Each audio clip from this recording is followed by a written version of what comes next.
오늘의 무기 시험이 당 제8차 대회가 제시한 국방과학 정책을 관철해 나가는 데서 중요한 공정으로 된다. 이 무기체계 개발은 군사력 강화와 조선 반도에 존재하는 각종 군사적 위협들을 억제하는 데 커다란 의의를 가진다.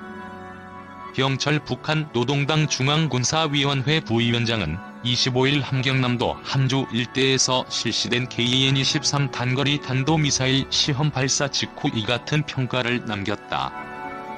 갓 출범한 조 바이든 미국 행정부의 대북 정책이 공개되지 않은 시점에서 전격 감행된 탄도미사일 발사를 놓고 대미 압박용이라는 관측이 적지 않다. 하지만 자신들의 도발이 한미 정치 일정에 유리하게 작용하지 않는다는 사실을 잘 아는 북한이 바이든 행정부를 압박하고자 미사일을 쐈을 가능성은 낮다. 리 부위원장의 발언에 주의를 기울여야 한다는 지적이 나오는 이유다. 25일 오후 서울 수서역대 앞실에서 시민들이 북한 탄도미사일 발사 관련 뉴스를 시청하고 있다. 북한이 탄도미사일을 발사할 때 이를 주변국의 정치적 변화와 연계해서 해석하는 경우가 많다. 충격요법을 써서 주변국의 관심을 집중시키고 대외 정책에 영향력을 행사하려고 도발 시기를 저울질한다는 것이다. 이번에도 마찬가지다. 바이든 행정부의 대북 정책 발표를 앞두고 김여정 노동당 부부장의 말폭탄에서 순항미사일에서 탄도미사일 발사 순으로 압박 수위를 높였다는 해석이 적지 않다. 안보 문제와 관련된 이슈를 정치화하는 한국에서 흔히 볼 수 있는 해석이기도 하다. 이 해석이 통하려면 관객이 많이 있어야 한다. 북한이 미사일 카드로 대미 압박 수위를 높이려면 흥행이 필수이기 때문이다. 선박이나 항공기 안전을 명분으로 국제해사기구 등이 사전 예고를 해 한반도 정세를 험악하게 만들고 국제사회의 관심을 집중시킨다. 무수한 관객이 몰려들면 보란듯이 발사 버튼을 눌러 세계를 놀라게 한다. 군사적 도발이라기보다는 퍼포먼스에 가까운 이 전략은 김정일 체제에서 자주 등장했다. 김정일 국방위원장은 대포동이나 노동 등을 가끔 발사하는 퍼포먼스로 대미 압박을 강화했다. 북한 김정은 국무위원장이 25일 개량형 KN-23 단거리 탄도미사일 시험 발사 참관 대신 평양 시민을 위한 여객버스 시제품을 둘러보며 간부들에게 지시를 하고 있다. 하지만 김정은 국무위원장의 방식은 다르다. 김정은 체제에서 실시된 세 차례의 핵실험과 무수히 많은 미사일 발사 중 사전 예고가 이루어진 것은 거의 없다. 자유아시아 방송에 따르면 이번 KN-23 개량형 발사 당시에도 IMO에는 사전 통보가 없었다. 국방과학 정책과 외부 위협에 대한 억제력 확보를 앞세운 북한 매체의 선전만이 있을 뿐이었다. 주변국을 신경 쓰지 않는다. 내 갈 길 간다.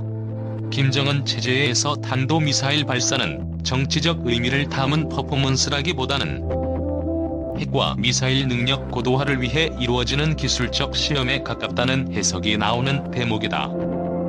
1차 북미 정상회담 이전의 장거리 미사일 발사, 2019년 5월서부터 진행된 10여 차례에 걸친 단거리 미사일 발사의 진정한 이유라는 것이다.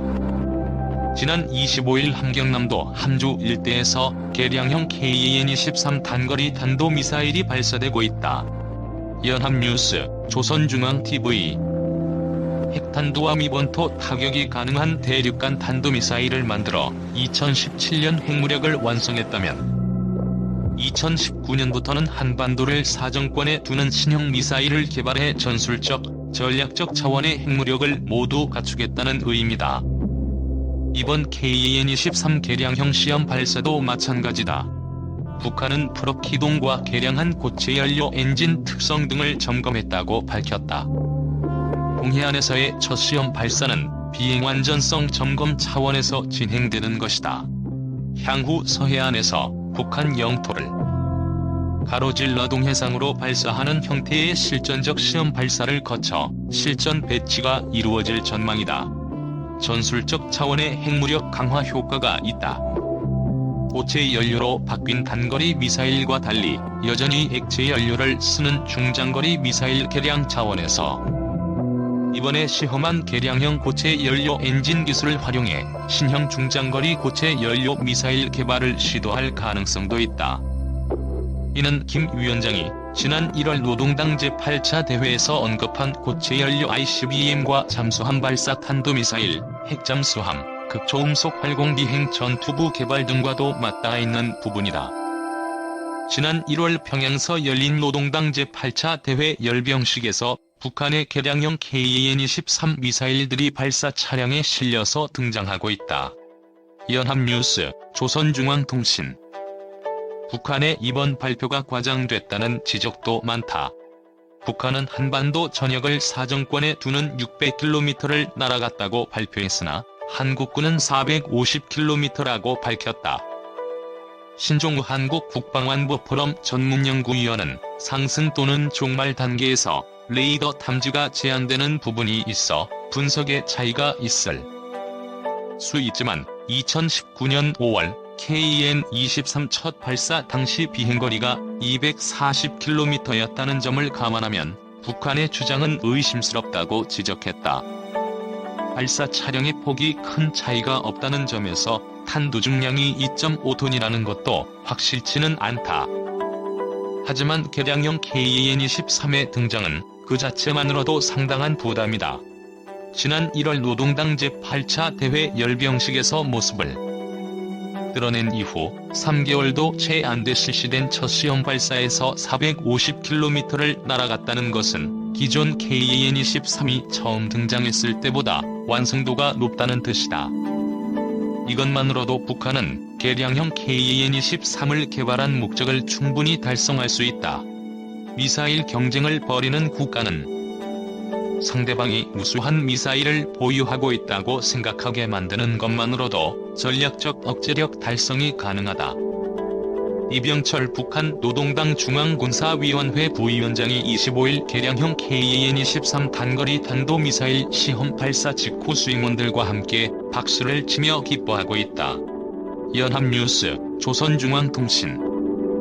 주변국들은 북한 미사일 탄두가 극단적인 온도 변화나 진동, 속도 등을 얼마나 견딜 수 있는지, 명중률은 어느 정도인지, 요격 회피 기능은 제대로 갖췄는지를 정확히 파악하기가 어렵다.